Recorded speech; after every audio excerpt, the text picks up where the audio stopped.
The fallout in Karen Reed just continues. An assistant district attorney in Norfolk County quits. One of the Canton police sergeants is placed on administrative leave, and all of that information on Michael Proctor's cell phone may impact up to 19 or 20 other cases.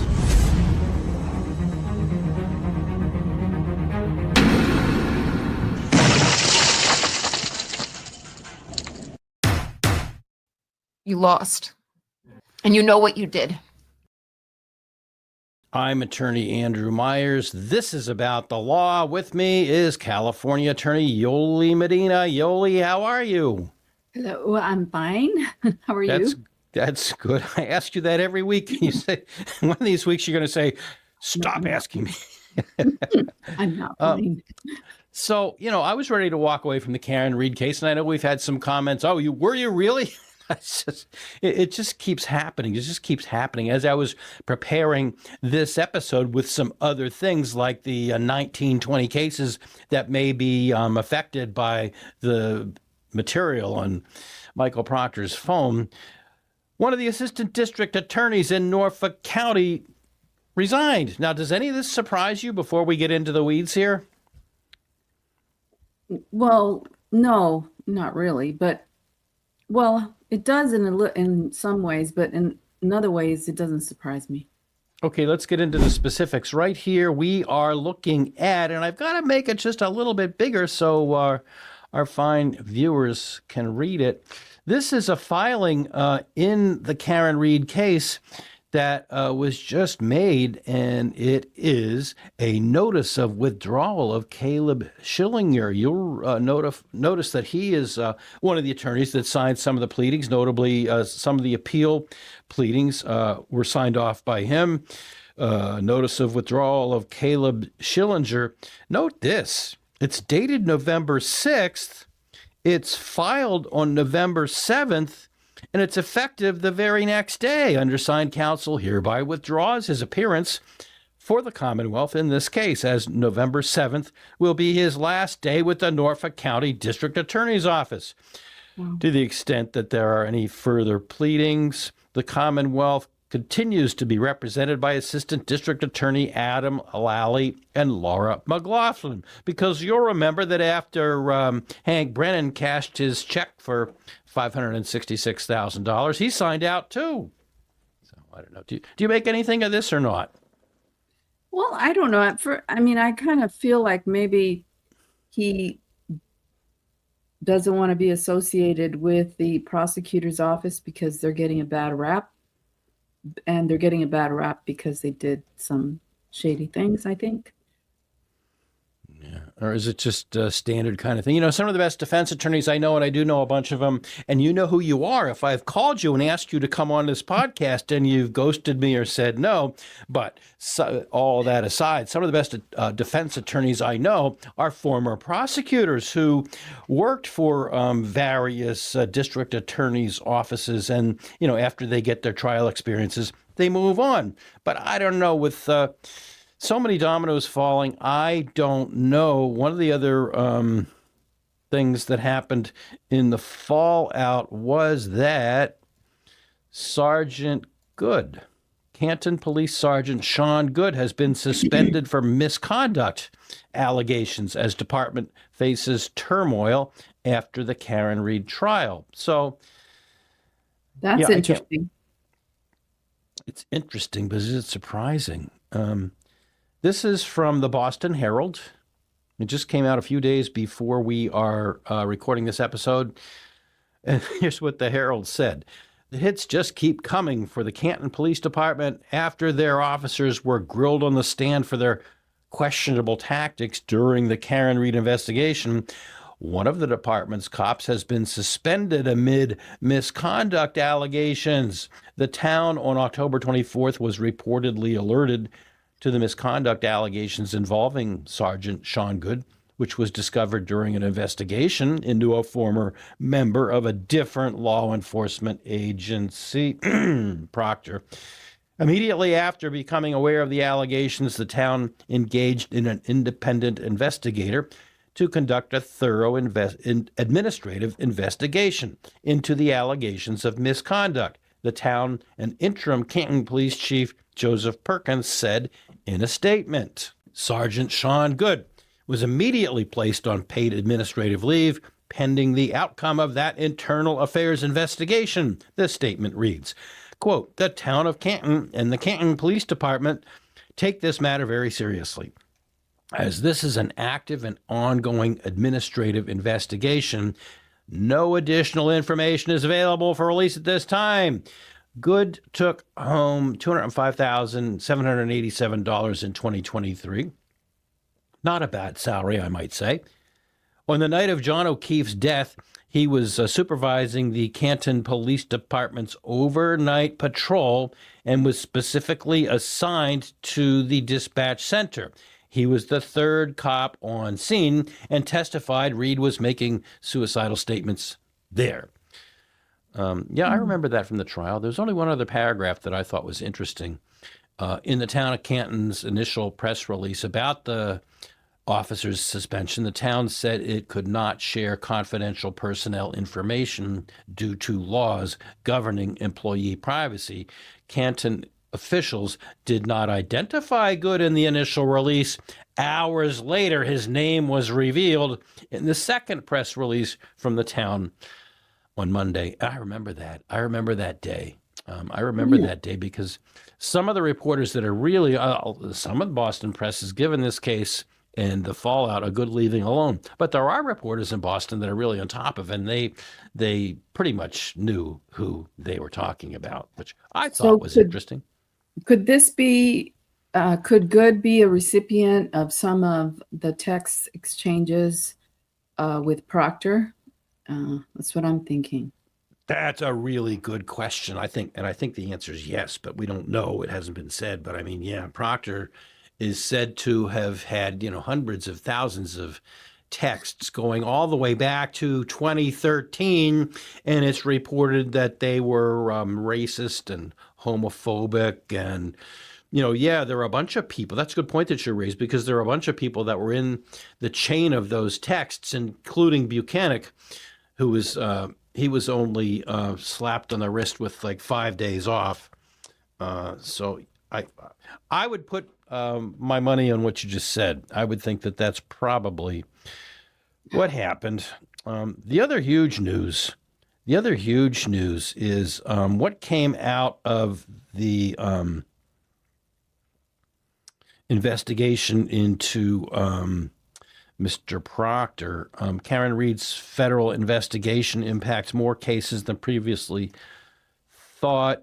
This is from the Globe. Norfolk County prosecutors reviewed confidential materials turned over from the federal government's investigation of the Karen Reed case for evidence that could benefit defendants in 19 criminal cases, court records show. It remains unclear if prosecutors distributed the federal materials across all 19 cases, some of which have already gone to trial. In 12 of the 19 cases, prosecutors filed protective orders for federal grand jury materials, suggesting they either had turned over or planned to share some documents. The list of all 19 cases was revealed in a court order filed in the Brian Walsh case. Isn't that interesting? All this stuff was filed in the Brian Walsh case, not the Karen Reed case, the civil case, or any of the other cases. It was filed in the Brian Walsh case. God. This is just too much. So much is going on in Massachusetts. It's a hotbed of stuff. Oh, please. A series of hearings on the issue were held before Judge Krupp, and we did episodes on this. A lot of people gave it a good leaving alone, and one of the hearings, just the audio was horrible. I had to clean it up through two different filters, and the video did not follow the speaker. At one point, the Assistant District Attorney, Lynn Beatty, was speaking, and the camera was focused on the back of somebody's coat. But anyhow, I digress. State prosecutors first gave notice of the possible return or destruction of the material in July. A federal court order required the district attorney's office to dispose of the material 30 days after the end of the Reed case, which concluded with her acquittal on June 18th. That order was eventually extended to a deadline of October 31st. And a series of hearings on the issue were held before Judge Krupp, but the hearings only addressed 5 cases, those of Bianca Ciancio, Giovanni Della Rosantos, Sean Johnson, Miles King, and of course, Brian Walsh. All but Ciancio are charged with M. The only other thing I found interesting in this article was that attorney Rosemary Scapiccio, who represents 2 of the clients whose cases involve Proctor, said there are 3 different categories of information she and the other lawyers sought access to. Those are searches performed on Proctor's work phone, searches on his personal phone, and whatever else the government turned up during the investigation in the Reed case. Crazy, isn't it? Yeah, and that's kind of vague, whatever else the government turned up during its investigation in the Reed case. But what I understand is that there's an index of materials. So that would cover that. Yeah, Rosemary Scapiccio actually held up, and we showed that both in the introduction to that episode and also during the course of that episode. She held up the index. Of course, we can't see it because it's across the room, but she is an interesting person. There's a Netflix on one of her cases, fascinating case. You have to follow her. She has a train of thought that I think you have to be in the room to follow it. And I can just see her, and I did see her saying, the searches performed on Proctor's work phone, searches on his personal phone, and who knows what the government dredged up during the hearing. And I think that was the context in which she said it. The weird thing is that all of this was hidden down in a footnote of the actual motion. Here's the court order, I should say. This is the court order that came out, and we talked about the previous order. This followed it up. All of this was down in a footnote. Look at that. Look at that. What the order said is that it came to the judge's attention that Judge Casper had modified her order to permit the Norfolk County District Attorney's Office to review the confidential materials to determine if portions of the confidential materials should be turned over to defendants in other criminal prosecutions pending in this court. And there they are in this footnote. That's where this disclosure was. I always tell people, read the footnotes, because I don't know about you, but I learned in law school, a lot of people do not read the footnotes. A lot of people do not read footnotes. Yep. And some of these cases are already closed, meaning they've already been convicted. And so it's opening up a big Pandora's box now. And as I said in another episode, this reminds me of the scandal Yoli we had a number of years ago. I don't know if it made it out to the West Coast, but it made it to Netflix. Where the chief of the drug unit in the Massachusetts State Police Crime Lab, a young woman by the name of Annie Dukan, was actually phoning up the drug tests. And when that came out, many cases and convictions were overturned. And it was just, a lot of people that live in Massachusetts said, oh, it's just another day. But no, it was a major thing. There's a Netflix series called How to Fix a Drug Scandal. And I think you raise a good point. I mean, if cases are closed and people have been convicted, if I'm the attorney or if I'm sitting in prison, I'm saying, wait a minute, come on now. Proctor is a rolling cannon on the deck of these cases, and we have every right to know what's in those materials, whether the federal government took them back or not. I don't care if the federal government took them back. It's important stuff. Yeah, and some of these people may have been committed of may have been convicted of horrible crimes, and if somehow they're let out or get a new trial because of this, it's a whole. It uses up government resources for a new trial, and then what if they're let go? And they have committed a horrible crime and they're out there on a technicality? That's a problem. So there were already five cases, I should say, at issue. The ones I read earlier, including Del Rosario, Miles King, and Brian Walsh. So that was 5 of them. There are 14 more in this footnote. So all of the headlines that we've been reading, including the one I just read, say it could impact 19 cases. Well, in our interview with Mark Bederow in a previous episode, please go down to the details section and click on it. He says, and it does impact his cases representing Aidan Carney. So 20 cases. Which is just astounding. It's just astounding. And notice the date that this was filed. It's sideways here. October 31st, 2025. Trick or treat, Massachusetts. I don't know about you, Yoli, but I just find that pretty incredible that the impact that all of those materials could have would touch 20 cases. I don't know about you, but it's snowballing. It's snowballing, and I bet you it's going to touch more. And, those public defenders in Massachusetts, many of whom are still staying away, even though the legislature grudgingly, tossed them a few more bucks, they're going to be very busy because if somebody's in prison because of some of this material in Massachusetts, you better believe that they're finding out about it, and you better believe that they're filing motions either on their own or with court-appointed attorneys to try and find out, hey, I have a right to know if there's exculpatory information out there.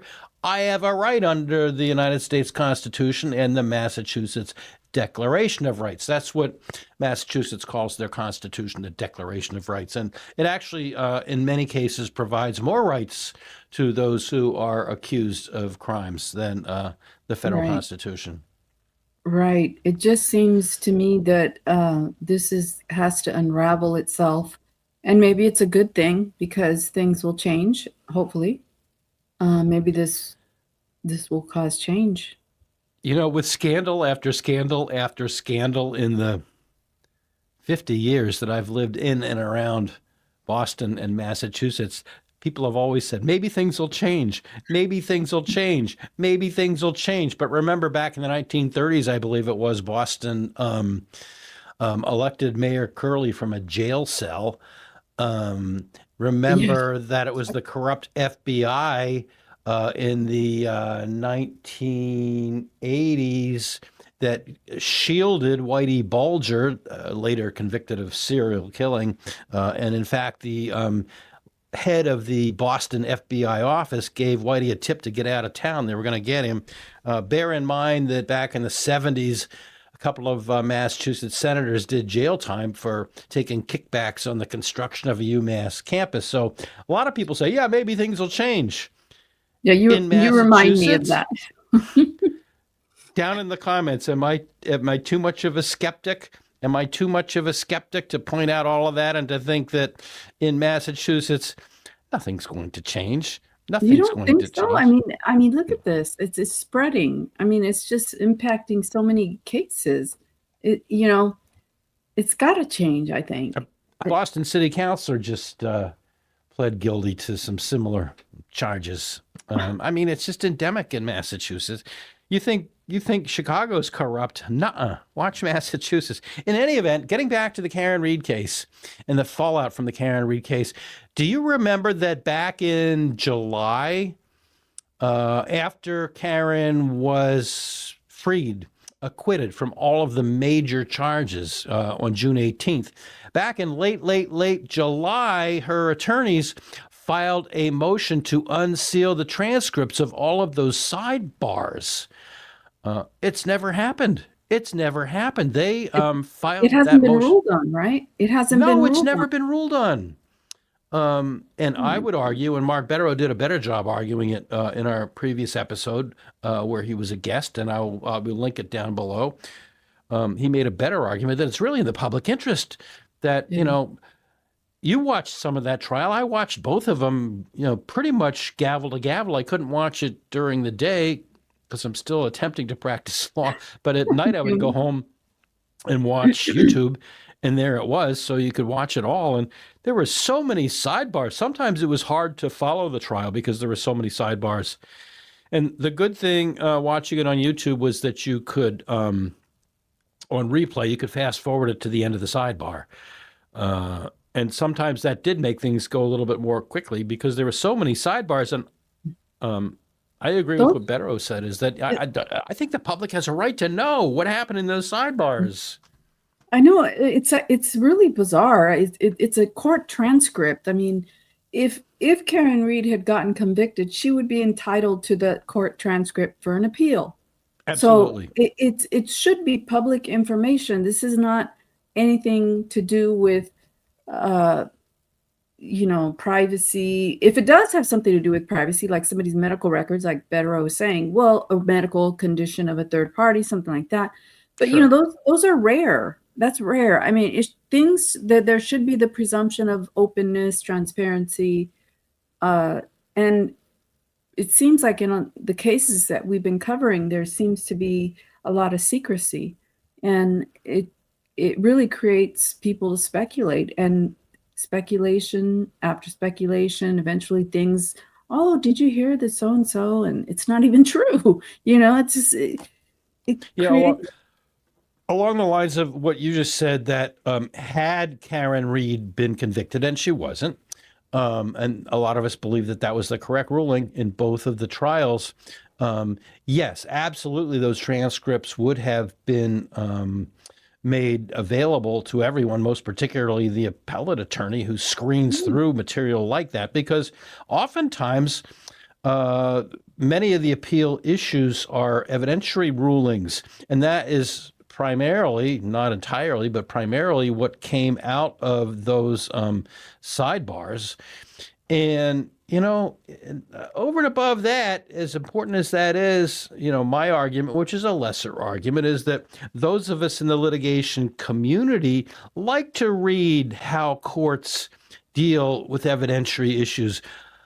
And I said it in the previous episode, but it bears repeating. You really don't learn a lot about evidentiary law in law school. I took 2 different courses in it, the first year, second year, and also at a seminar third year. And that was all very nice, and it was all very cerebral. And yes, I did take trial practice, and I did participate in moot court. But until you really start trying cases, you really don't understand the bizarre, arcane, difficult rules of evidence. That's where you learn it, is when you try cases. And to be able to read evidentiary rulings in an actual superior court for other attorneys in the litigation community, that's really important. Right. And, this was a criminal trial, and, I do like to see what evidentiary differences are in a criminal versus civil trial. I mean, there are very few, but I like to see how things are handled in the criminal trials, because I'm mainly civil, So, yeah, that's another thing that people are interested in. I'm interested in it too. So one thing that was interesting to me is there's a case out there. I don't know a whole lot about this case, and I will find out about it. And if any of our commenters do know more about this case than I do, please link me to someone that will tell me about it, and we'll do it in another episode, because this is the case of Corey A. Hopkins versus the Norfolk County District Attorney's Office. And the facts of that case aside, this plaintiff filed a motion for a preliminary injunction seeking to enforce the public records law, and she is looking for the transcripts and of those sidebars.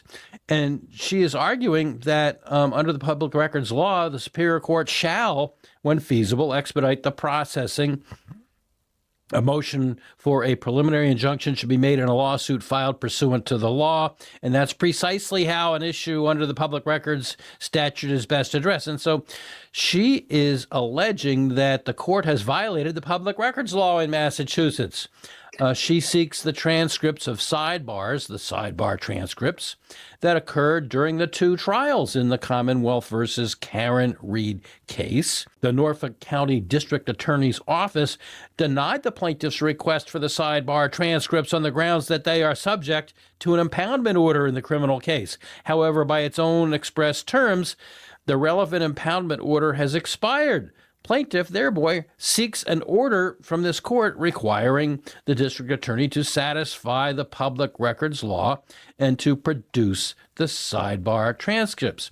So this was just filed about a month ago, 26th day of September. Yeah, what is it? The case is over. The Reed So case, why but would that they doesn't mean hold on to them? that doesn't mean there aren't still filings. I mean, just the week that we're doing this episode, we talked about Mr. Schillinger filing his withdrawal, Right. and anybody can file anything they want. The transcripts are still sealed.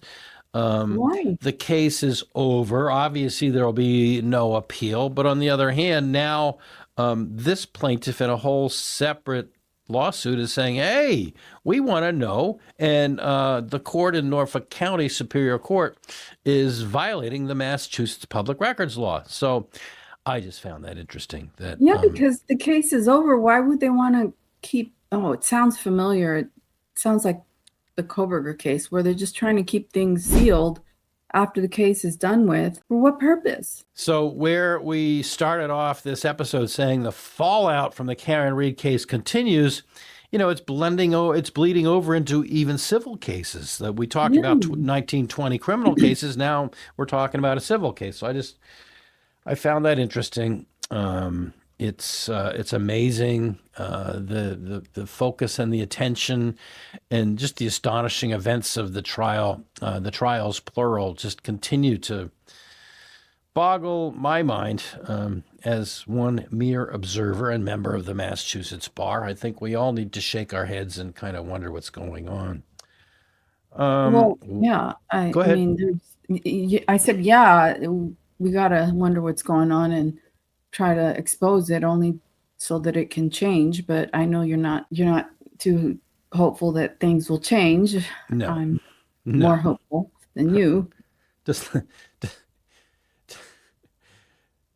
Just because I went to the beach once this summer and I left, does that mean the tide will stop coming in and going out?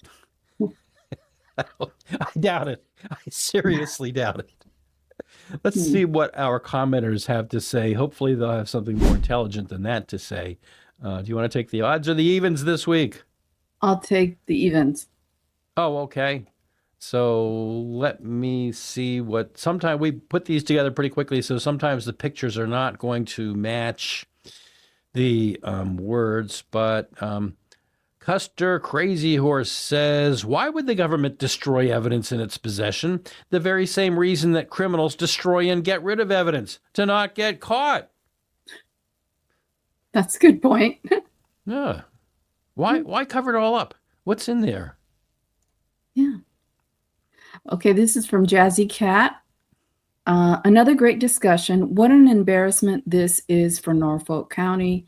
I hope that having this light shine on these circumstances brings about significant, meaningful changes there. This person's on your side. This person's on your side. I hope so too. Okay. The citizens deserve to have a corruption-free judiciary and police force. Trust has seriously been damaged. And it's true. The trust is what's important. And I hope that they change things. I hope that they screen officers better in terms of trying to ferret out their biases, just like they do with the jury. They should have the same kind of rigorous questioning of officers people who want to be police officers. My thought. Yeah, I gave my thoughts on this in our previous episode, so I'm going to give this a good leaving alone and go to number 3. Nada Belinda. Did I say that right, Belinda? Nadja Belinda. Oh no, more destroyed evidence, more manipulated evidence, more vanished evidence, or evidence that should not be admitted. All in Karen Reed's cases, and with this frequency, nobody believes that anymore. This isn't an accident, it's deliberate. Yep. This is from Don Kane. My question about Cox is, what was his motive behind getting Dever to change her testimony, or Dever to change her testimony? I was going to correct you, but I withheld my comment. That's what I'd love to see someone dig into. To me, it looks like he had a reason to cover for either the Alberts or Canton PD. Either way, his interference had something to do with the cover-up in the death of John O'Keefe. It's just my opinion, but there has to be a bigger story behind this one. Interesting. We all think there's a bigger story behind this. I mean, Karen Reed was tried twice and found not guilty in both trials. It just wasn't, the jury wasn't properly polled in the first trial. And that's not just my observation. A lot of people feel the same way. But in any event, she was tried twice. She was found not guilty. Where's the effort to find out, how John O'Keefe did perish? Where's the effort to find out what did happen to him on January 29th of 2022? Where is it? I mean, I guess it could be said that the investigation was so shoddy that we'll never know. But I mean, I hate to see them give up so quickly. Okay, number 1, Mary Beth Pavilionis. If everyone has rights to a fair trial, then all the federal evidence should be available. Absolutely. I agree. Totally. It should, yeah. Totally. Now, Right. I have some leftover comments from a previous episode that we didn't get to. So you want to do those too? Okay. 5, spay and neuter ratchets. What am I missing? Who's ratchets? I don't know. Oh, I get it. All right. If I'd known, I wouldn't have put this one in the comments. If I get it. All right. I get it. All right. If you lived in Norfolk County as long as me and my family you will understand that it is arrogance. They knew exactly what they were doing. This state needs a complete exorcism. Okay. Okay. That's Do you remember that movie, The Exorcist? yes. What a movie. Oh my gosh. It's crazy. Yeah. One of my favorites though, because I like That was a good horror movie. movies. Yeah. Us Trading Champ, or U.S. Trading Champ.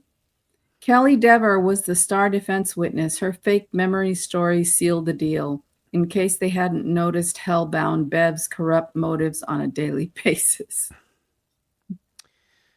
Well, Kelly Dever was quite a witness. A lot has been said about that. We did a whole episode on it, so I don't know what else to say at this point. I really just don't know what else to say.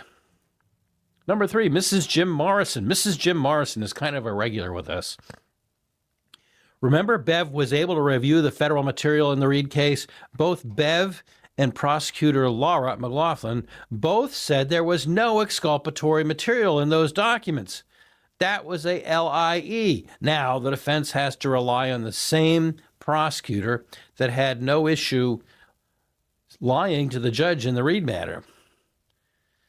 It's kind of breathtaking when you stop and think about it because, it had been stated that there was no exculpatory material. And now, by the Norfolk County District Attorney's own admission, there is exculpatory material. And not only that, it could impact 19 or 20 other cases. Note I said could impact.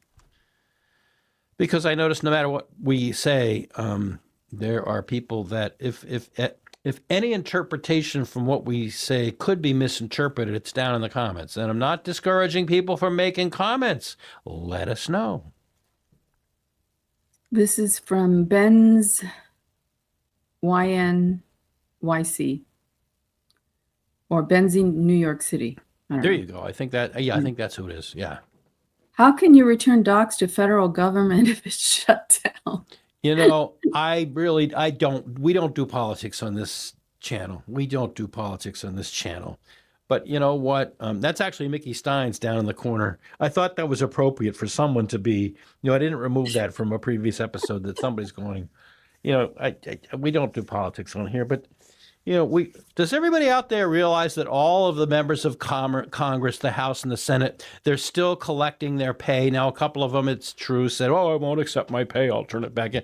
They're all accepting their pay, but as we speak, they're shutting down flights because the air traffic controllers are not. Now, what does that say about priorities inside the Beltway, that Congress still gets their paychecks unless they opt to send it back, but air traffic controllers don't get their paychecks? And here we are as we record this episode. We're going right down into the holidays.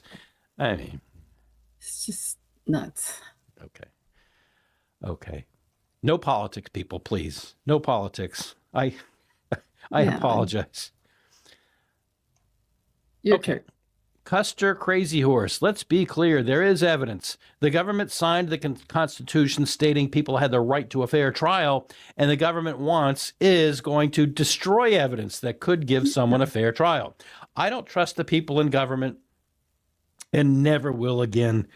Again, no politics, but I agree. I agree with this one. Do you? Well, yeah, I mean, the trust, you can't trust what is happening. I mean, I'm not going to say much, but a lot of times when I'm doing my cases, sometimes I can't trust certain things, certain things that happen. I don't trust that they were done properly. Like, I have to question. And I don't know if that's because I naturally question things, but I find myself losing trust in the government, which I shouldn't be. Well, it's your job to be skeptical. It's your job to question authority. That's your job. Mine too. I mean, you don't just say, "Oh yeah, everything that guy said was right. Oh yeah, everything that we're being fed is correct." No, it's our job. And I'm trying to think of an example.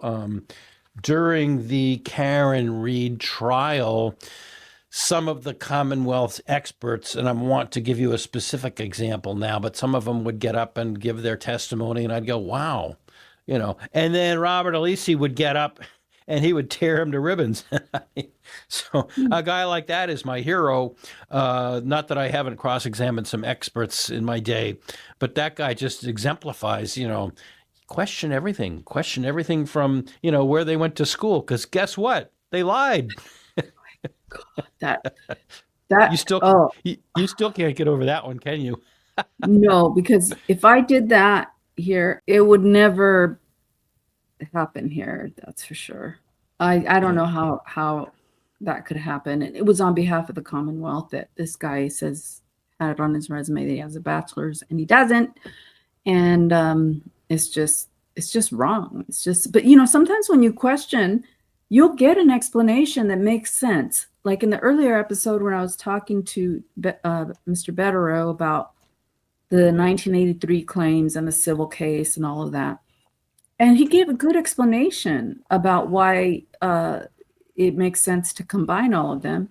And sometimes when you ask questions, you'll get a good explanation and it'll be useful for you. I mean, if you don't ask questions, you don't get anywhere. I mean, if you just keep your mouth shut and just go with the flow, that's why these things happen.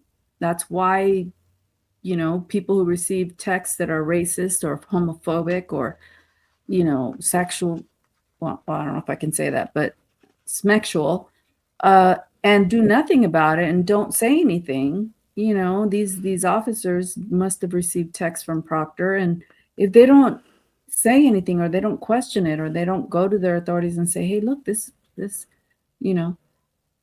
Yeah, you know what? In a perfect world, and I know that I'm being naive to say this, comment down below all you want, but in a perfect world where there is an officer like Mr. Proctor who's making all of these comments, looking for nudes, and she's a this and she's a that, and I'm not even going to repeat any of that, but you know what I'm talking about. If there are superiors or others in other police forces in on it, in a perfect world, they go up the chain of command and say, something's wrong here. That's not the way it works. But now we see what the long-term ramifications of that are. The awful things that happened in day 1, day 2, day 3, day 4 in the Karen Reed case, way back in late January and more early February of 2022. They are coming back to haunt us all now. So it's not really pie in the sky naivety that makes me say, in a perfect world, when things like that happen, someone has to say something because it has totally, degenerated any trust in law enforcement in Massachusetts, and that's wrong. And it has also just caused all of these cases to potentially blow up, and that's wrong too. So anyhow, I guess that's my closing thought. What's your closing thought? I guess what, if anything, is your closing thought? It's trust but verify, I guess. Yeah. that's, I don't want to get to a point where I just absolutely don't trust the government at all. I just want to say, okay, trust but verify. I agree. Okay, so as I always say in the end of these episodes, we don't ask you to buy our merch. We don't ask you to give us money. We don't ask you to, go to this sponsor or that. I've been approached a number of times now. We've got enough subscribers now, 36,000. But for the last month or so, I have been approached by potential sponsors that want to place ads in our episodes. Some want some control. Some want some prior ability to review. Others don't. They just want to, but no, it's all garbage. We don't do it. Other people want to do it. That's their choice. But there's enough interruptions and there's enough commercial BS in our world that we won't do it. But we do ask you to do something that's free, and that is to go down in the little corner down there and subscribe. And here are 3 characters from the Karen Reed trial that will also ask you. You pay for a subscription? I do not. Ask it differently. I'm going to allow that. Well, you know now because you follow. You pay for a subscription? I do not. Did you get one for free? Yes. I was not paying to any social media. All right, Mr. Brennan. Sorry, I have just a few more questions. It's denied. I was not paying to any social media. Okay.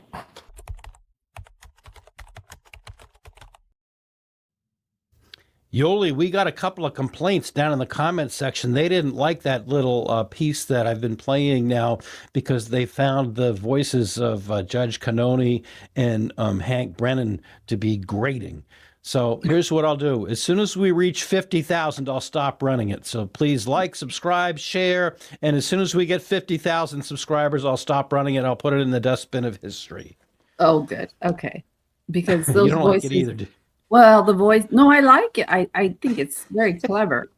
But the voice, not so much of Cannoni, but of Mr. Brennan, he reminds me of a voice of a teacher I had in school.